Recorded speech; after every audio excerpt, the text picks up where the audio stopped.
Good evening, ladies and gentlemen, and welcome back to another episode of You and Me, an interview series for the discerning listener. As always, I'm fighting a copyright claim because of my awesome hypebeast scissor reel, Randy Devlin-Souter, also known as @TomorrowWhenBand on Instagram.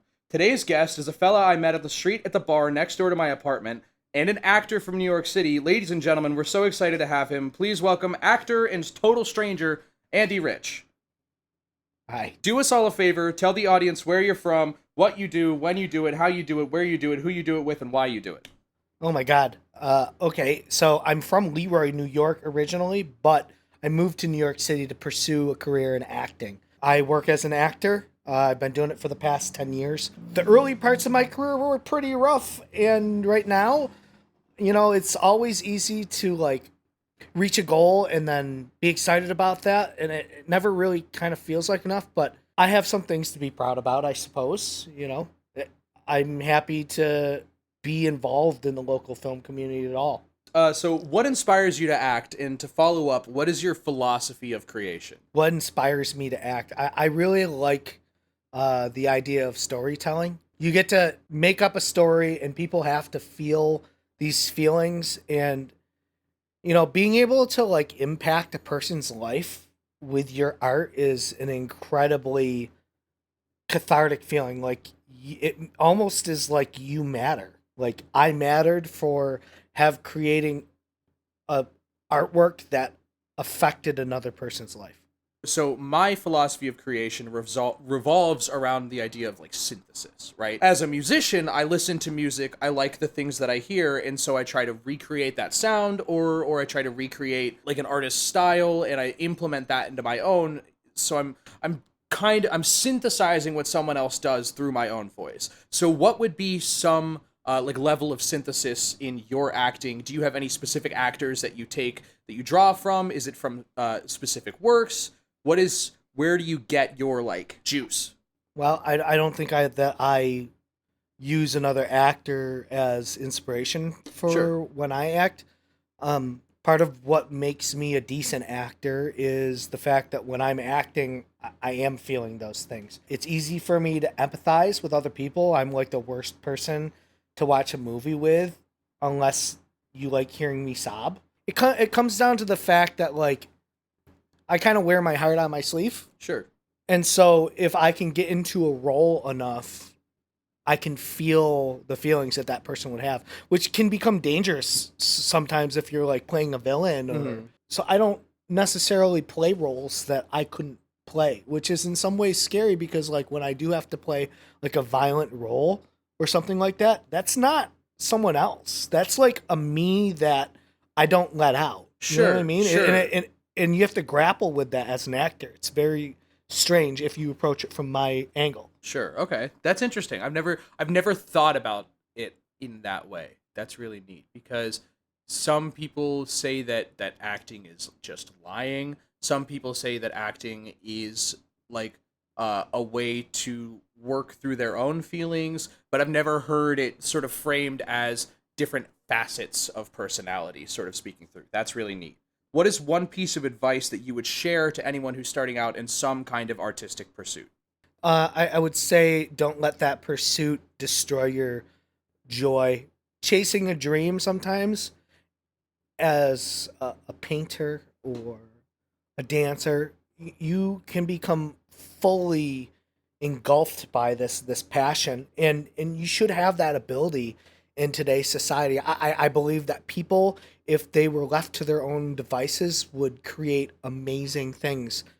And I think that people should be given that opportunity, but I would caution them to be careful to putting too much into it all at once. Something I didn't say, but I retired as a financial advisor, and that really is what was able to allow me to realize my dream as an actor. So if I hadn't spent 15 years as a financial advisor, working as a server part-time, and then finally saving enough money and building my business simultaneously to sell it and then buy real estate so that I could have a residual income that could support me in a trip to New York, one of the most expensive cities in the world, I would never have had the opportunity to give it a fair shot. Mm-hmm. But if I had just gone headlong into the dream of acting without any of that preparation, and mind you, that preparation was 20 years of work. Sure. I feared that I was too old at that point to make any meaningful impact to my career, but that was false. I wouldn't have been prepared when I was 18, and I wouldn't have gotten as far as I did. My best friend slash bass player always tells me, or used to tell me, and we've just recently figured out that he was right. He used to say, don't be only a musician. Let yourself be somebody else and have other things going on. Granted, when I was in my early 20s, I wanted to be only a musician. I wanted that to be my main source of income. I wanted to be the most famous guy in the world. I wanted, to play rock and roll every night. And just now am I finding out that he was actually right. Even to that point, if you were to pursue an interest in acting, I couldn't even tell you to just be an actor. You can't just be an actor. Sure. You have to be a director. You have to be a producer. Yeah. You have to be a writer. You have to do more than just acting in order to make acting work. In music production, there's so much like that. Because not only am I writing, I'm also singing. I'm playing guitar. I'm playing bass. I'm playing trumpet. I'm singing all my backing vocals. Then I'm producing and I'm mixing and I'm engineering my own songs.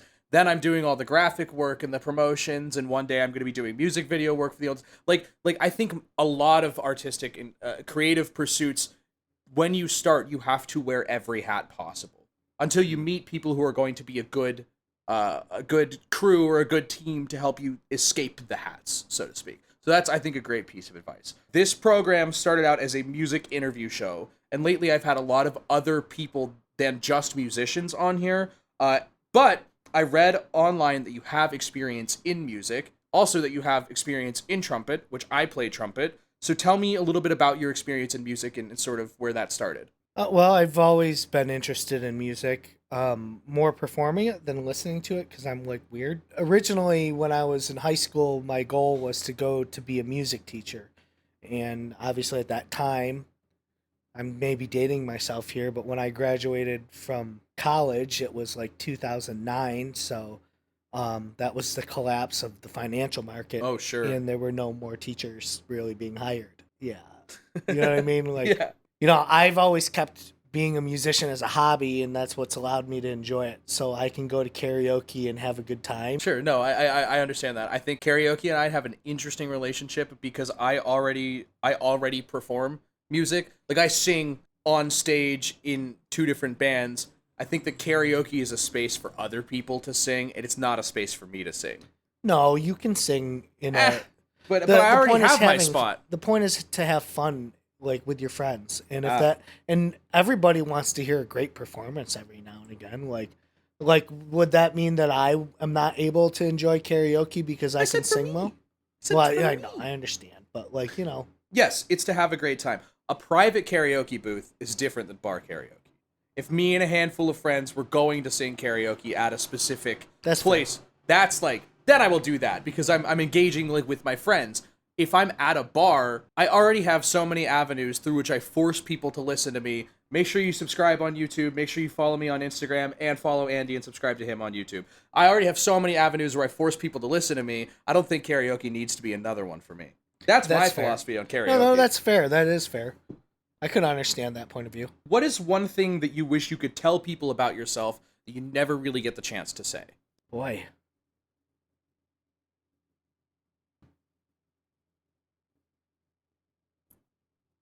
I think really the only thing I would say, and I think I have said it before, is I may put on a show about my own personal success, but that isn't really a true depiction of who I am. I definitely struggle over frivolous things. Mm-hmm. And I'm not this picture perfect individual that I try to make myself out to be. I have problems. Your online persona is completely different. Yeah. Charlie Berg, amazing musician, has a lyric in one of his songs on the album he released a couple years ago, or maybe last year. The artist, the lyric is, "You're an artist and you look great, but your Instagram story's not a personality trait." And I think that speaks pretty closely to what you're getting at. Like, Tomorrow When, the band, which is the name of my band, is a different thing conceptually from Randy Devlin-Souter, the public-facing persona on the internet, and that's a different thing from just the guy who sits on the street of Milky's and asks random people to come like hang out in his apartment. And Yeah. so I think that's something that's really important. That's a neat little factoid. What is like the least favorite question you get when you tell people you're an actor? What's the thing you hate hearing the most? Oh, well, let me answer that question differently first. The least favorite question I get is, what are you? Just like... Well, yeah, understand the line of questioning someone's going down when they ask me, what are you? Yeah, that's pretty open. And I say, what do you mean by that? And they're like, well, are you like Asian? I'm like, well, yes, of course I'm Asian. No, I mean, like, my sister has a Chinese son she adopted, and like, you look like you look like you might be Korean. Are you Korean? Jesus, yeah, okay. That's I'm a shitty question, like, yeah. Oh, okay, are you North or South? So you really live that About moment where Korea. someone's like, where are you from? And you go, I'm from New York. Yeah, all the time. Jesus. All the time. Almost every time I meet someone who doesn't have the decorum to realize that's rude. Do you know the Biff song? So it's Biff, the guy from Back to the Future. And he has this song that he sings about like how much he hates people asking him what Michael J. Fox is like. He hates people asking him like questions about film sets. It's a really good bit. I'll play it for you later. I think the question that I hate most about acting that people ask is, what have you been in? What have you been in that I know? I'm sorry. Did you ask that? Yeah, that was the first thing they said. I'm so shit-faced.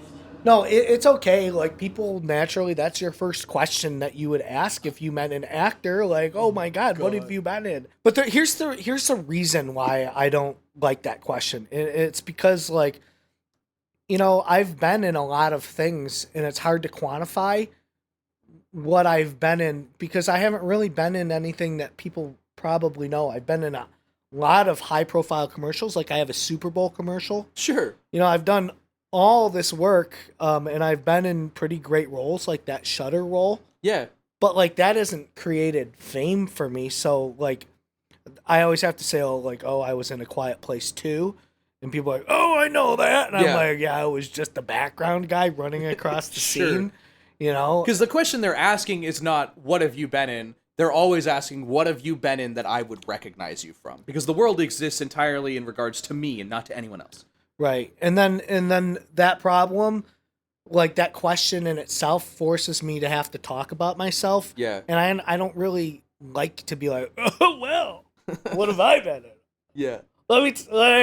Buy me a beer, come back, and then I'll tell you, I'm going to talk to you for about 30 minutes. I'm just going to brag about myself. Get ready for it. I hate it. It feels gross. Yeah, it feels gross. I don't want to talk about myself like that. And then, so then I can't be like, oh, I'm an actor. Andy, actor, musician, also has a YouTube channel where he hosts an interview series that is not dissimilar from this one. You can find him on YouTube.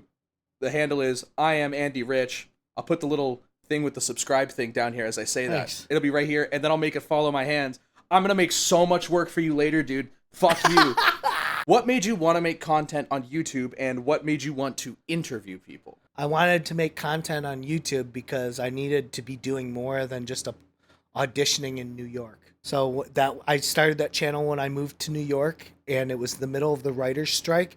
And I realized that I needed to start creating relationships in New York, and what better way than to interview them, really, under the guise of creating a YouTube channel. Sure. And most people are actually very receptive to that. Like, they don't care how many followers you have. They're flattered that someone would even ask to interview them. So It was actually remarkably easy to get people to be on board. But it was really just a solution to, like, I'm here to be an actor in New York City, and I'm spending a good deal of my time doing nothing. How can I fill that time and help it benefit my acting career? I started this show for two reasons.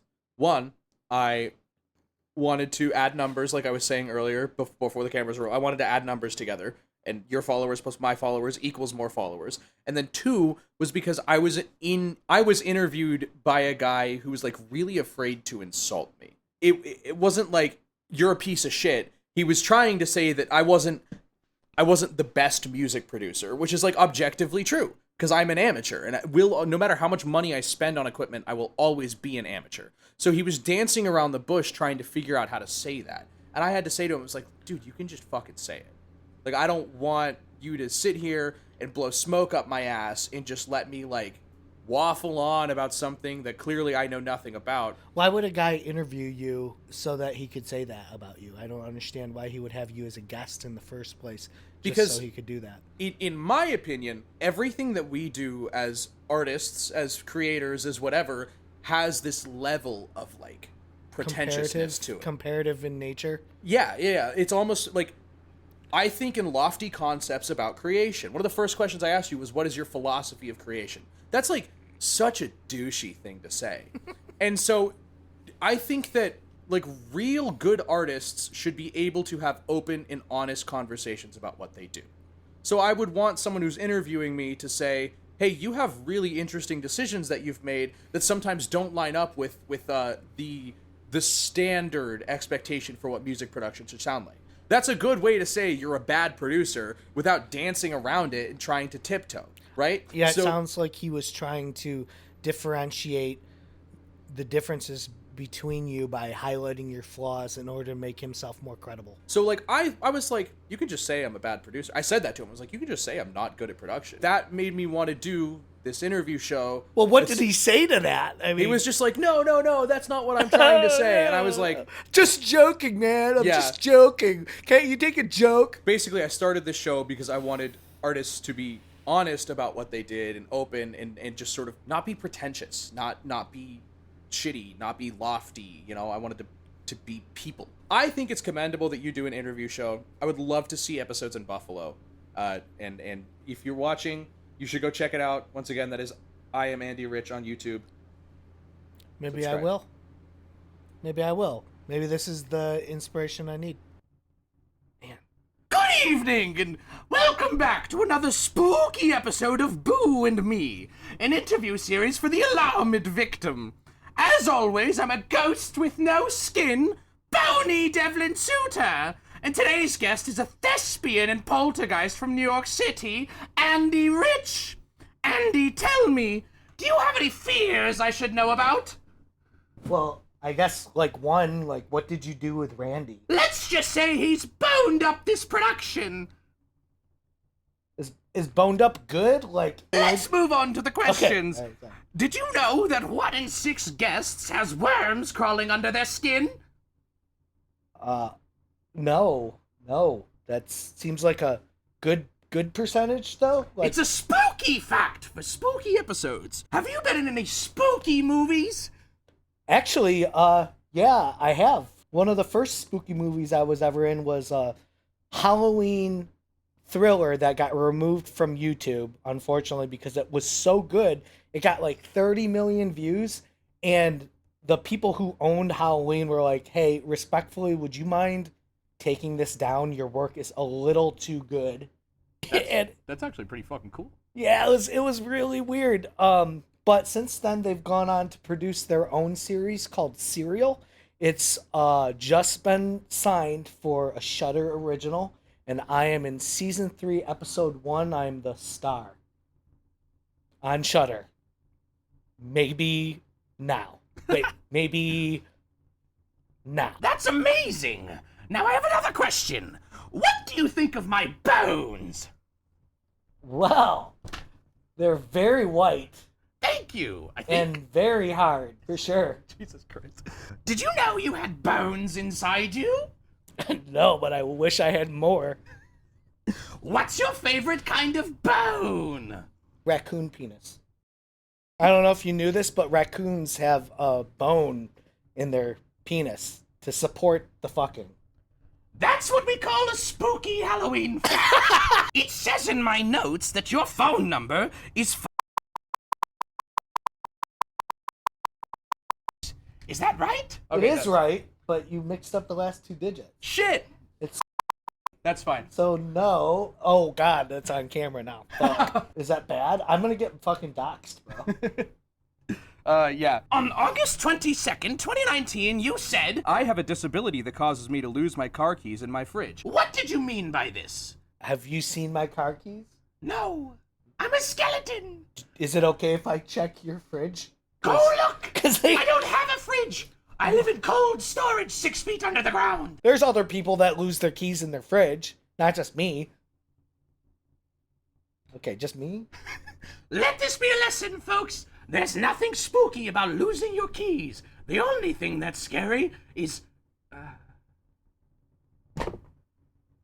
Oh my god. It's death. Oh shit, yeah, that's pretty scary. Actually, I would welcome death. All right. Do you know what an elevator pitch is? Yes. Okay. Do you know what the elevator gag is? No. So there's an elevator gag where you stand behind a couch and you just sort of slowly lower yourself like you're in an elevator. Yeah, okay. So what we're going to do is we're going to go behind the couch and you're going to elevator pitch. You said that you coach people on the business side of acting, right? Okay. You're going to elevator pitch that behind Okay. the couch. Hi, I'm Mr. Bones. I'm the comedy executive of acting coaching here at Big Dick Acting. I would like to hear your pitch. Okay. Are you going down? Yeah, going down. Okay, let's go. Alright, well, so first off, I'll suck your dick. Ooh, these bones are getting erect. Can't get any lower. Oh, we're stuck between floors! Help me out of here! Okay. Okay, I don't know. That's a pitch. That's the elevator I gotta pitch. get over here. All right. So if you have anything that you would like to plug, right now would be the time to do it. You're plugging to the phone in the middle there. Okay. Like right now would be the time to plug, and then I put this whole thing in the video. Oh, gotcha. My name's Andy Rich. You can find me at I am Andy Rich on YouTube and Instagram.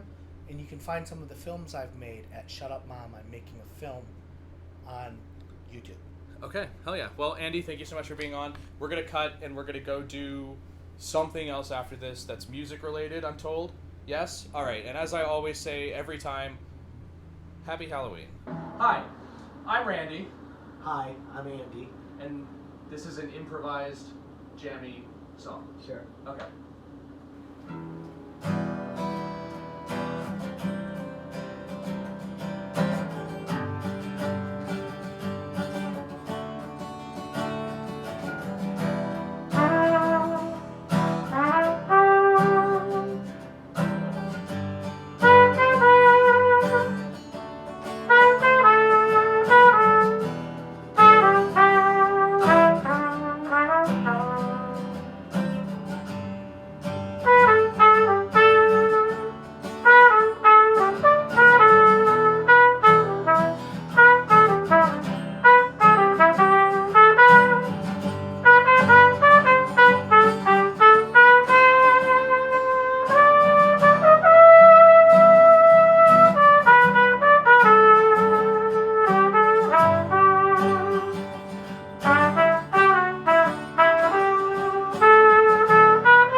Yeah, cool. Hi, I'm Andy. Hi, I'm Randy. And this is an improvised jam session. Okay.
simplicity of it felt cool.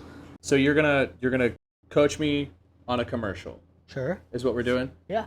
So explain a little bit about, you said you specifically coach on the business side of acting. So explain that a little bit, and then sort of walk me through what the game plan is. When I help people with acting, it's rarely ever about teaching them how to act. I don't want to teach actors how to act. Sure. It's oftentimes about like where to find work, how to make your materials presentable, where that is lacking, and that sort of thing. How to book more auditions.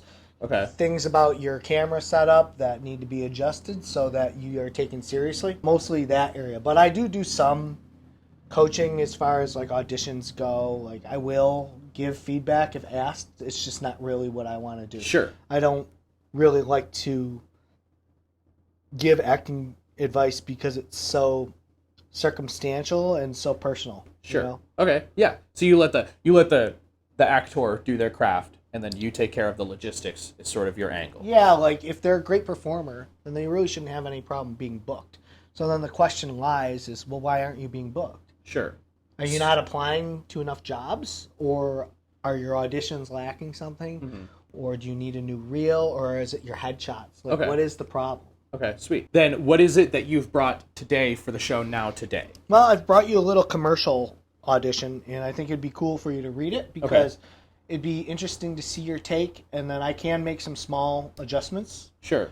And I think I could probably have you deliver a pretty natural performance. Okay. Even though I don't know if you've ever acted before. I was in theater in high school for a couple of years. That actually makes things harder Yeah. for film acting. Does it? Why? Yeah, because you overperform. Because stage acting is exaggerated. Yeah, it's bigger. I'm smart. I'm very smart. Wow, that explains a lot. Yeah. Yeah, I'm good at what I do. Recovering theater kid. Let's pretend, if we will, I came to Andy Rich coaching, and I've never acted before in my life. Maybe I did theater in high school, and I came to Andy Rich coaching, and I said, hey, Andy Rich, I want to get gigs. And you say that you bring me a commercial. And so if someone says to you, get me good at getting gigs, you bring them a commercial, what is the first thing that you're going to say to them? Well, so I don't bring them a commercial first. The first thing I do is I see what they have. Okay. Do you have headshots? No. I'm a musician, dude. Right. So, like, that would probably be one of the first things I would focus on because people get booked more on their look than Sure. they do on their talent, which is kind of sad. I'm sorry I've been looking at my phone, but I sent you the script. Yes, we have visual aids. And when we're talking about headshots, I mean, I'll show you first, but this is my headshot. Your headshot is basically like your first impression. It's like your initial handshake. Okay. And if you're using a selfie, you might get considered if they like you, but it's not it doesn't do you professional. any favors. The more professional your headshot looks, the more seriously you get taken as an actor, and that mindset alone can Sure. help you win gigs. Okay. So it's all about the mindset. We're breaking this down into bullet points as we go along. So now let's say, okay, you charge me $200 for this 15-minute consultation, and I come charge back to you. $100 an hour. Okay, you charge me $300 for a 10-minute consultation, and you can quote me on that. And so I come back to you a month later, and I say, Andy Rich, you were so helpful. I got a headshot, and people started asking me, or people started like looking at my applications instead of ignoring them.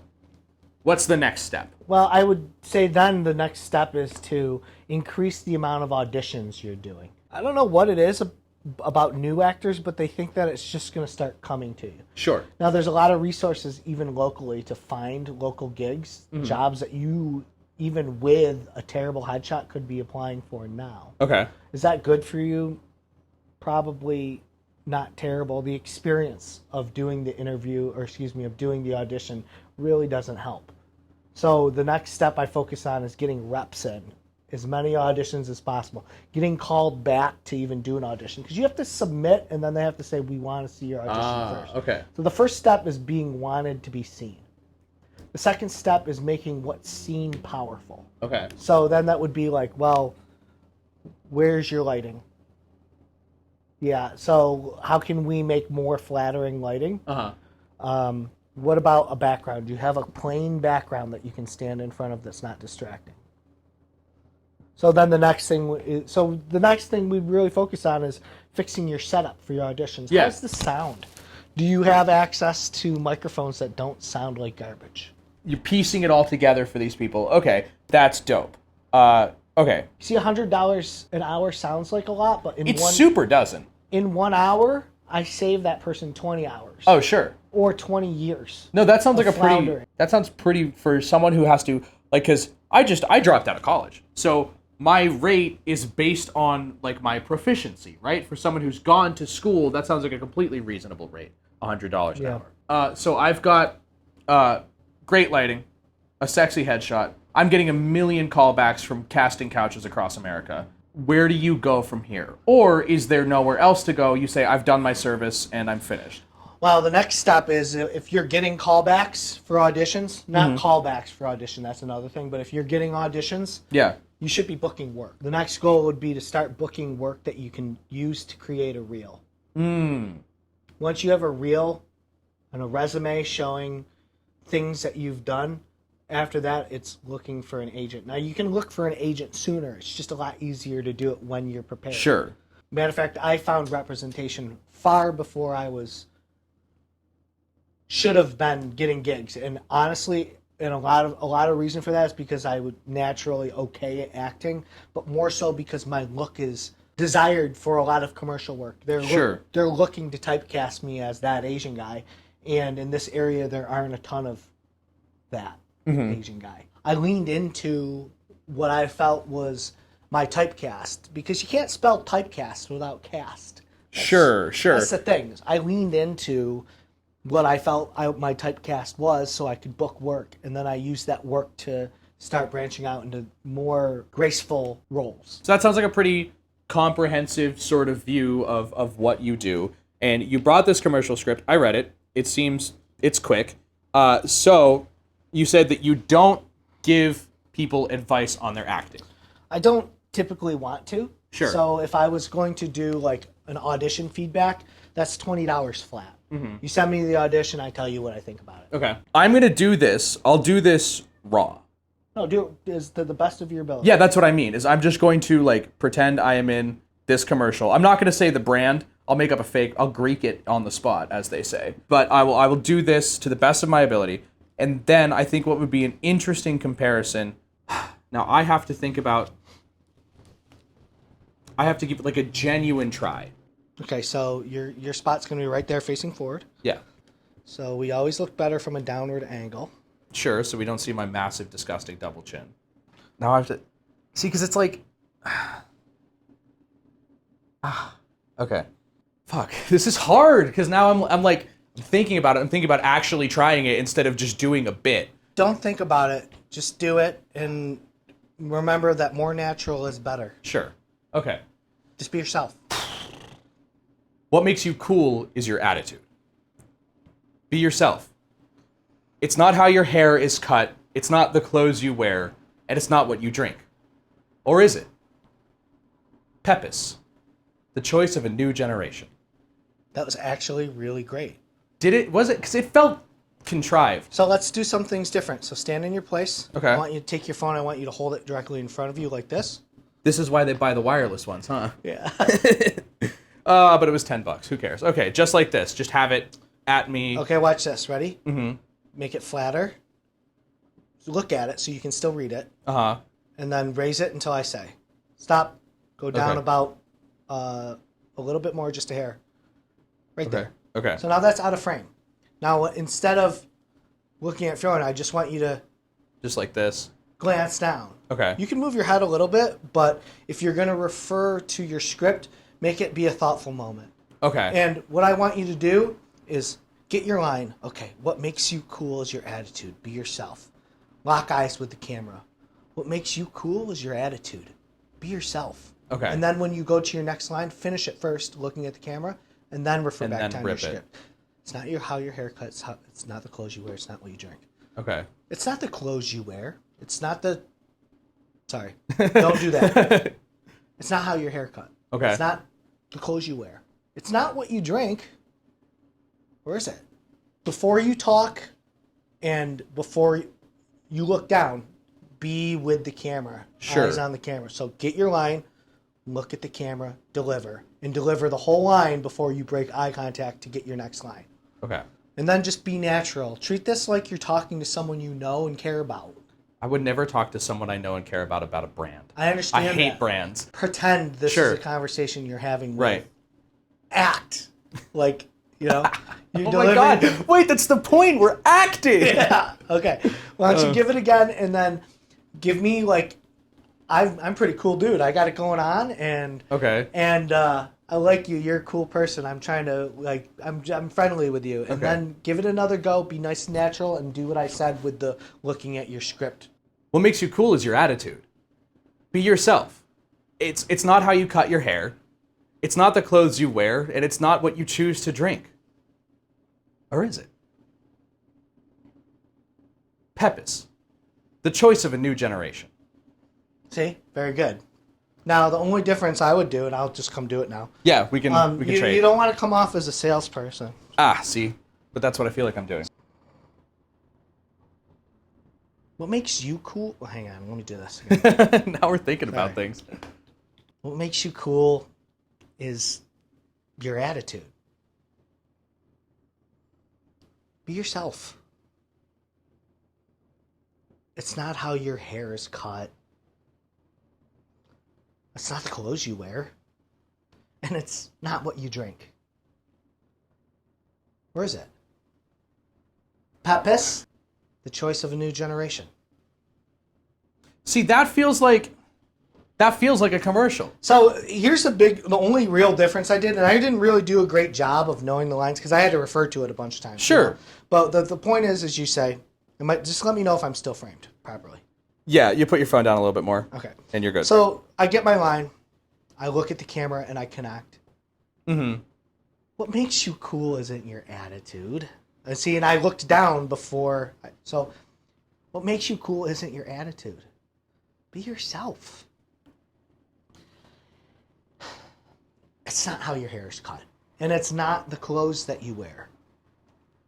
And it's not what you drink. Or is it? So all that time I was very connected with the camera. Yeah, right. I want to be, when I'm talking, I want to be connected with the camera. If I need to refer to my script, that's fine. But don't be talking like this. And don't be talking while you're moving your head. Sure. Deliver it. And then the last line, which is the most important. Pespi. Is that what you I said? said Pepis. Pepis. The choice of a new generation. You don't want to be a salesperson. Right. Pepsi. The choice That's of how a I new feel. generation. That's like my reflex. If they were going to do that, they would have a voiceover for that, wouldn't they? Yeah, probably. And people don't really want to be sold to like that. So, but if you're an actor and you're saying Pepis, choice of a new generation, Pepis. you need to say it like without being salesy. Uh-huh.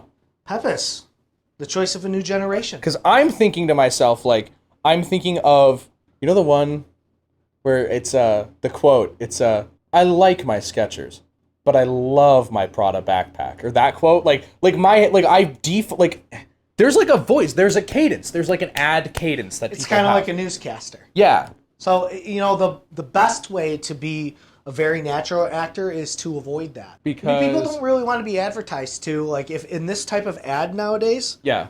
you're trying to connect with the viewer and make them empathize with you. You're an embodiment of them. So when you're talking to the camera and you're saying, dude, what makes you cool isn't your attitude. Be yourself, man. Like, you want to be Yeah. who you're You targeting. wanna give them, and then like- when you tell them, you make the ask, Pepis, the choice of a new generation. Okay. Even that is better than Pepis, the new choice of a new generation.